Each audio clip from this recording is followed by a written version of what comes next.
পৃথিবীর কোন দেশে এতগুলা মাহফিল হয় না, পৃথিবীর কোন দেশে এতগুলা মাহফিল নাই। আপনি অরাজকতা করবেন, সরকার যদি মাহফিল বন্ধ করে দেয় তারপরে ওয়াজ করবেন।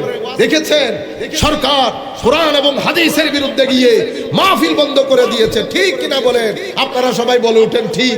আগা নাই, মাথা নাই, গোড়া নাই, আপনি মাহফিল করে ফিতনা করবেন। কিছুদিন আগে আমাদের উকিয়ার মধ্যে তাফসীরুল কোরআন মাহফিল বন্ধ করে দিয়েছে। আমাদের লোকজন তো সাধারণ লোক, ইনাদেরকে টুইস্ট করা তো 2 সেকেন্ডের কাজ। কয় সেকেন্ডের কাজ? 2 সেকেন্ড।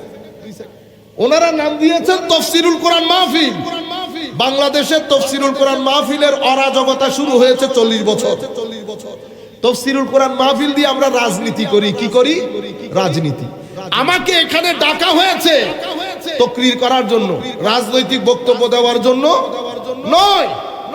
আমি এখানে নিরেট আমার নবীর আনিত হেদায়েত মানুষের সম্মুখে তুলে ধরব। আমার ভিতরের জ্বালা এখানে ছাড়লে হবে, গ্যাস্ট্রিক বেড়ে যাবে না সবার? তাফসীরুল কোরআন মাহফিলের নাম দিয়ে হুজুর শুরু করবে রাজনীতি, এটা তো সবাই জানে। সরকার, থানা, স্থানীয় প্রশাসন বন্ধ করে দিয়েছে।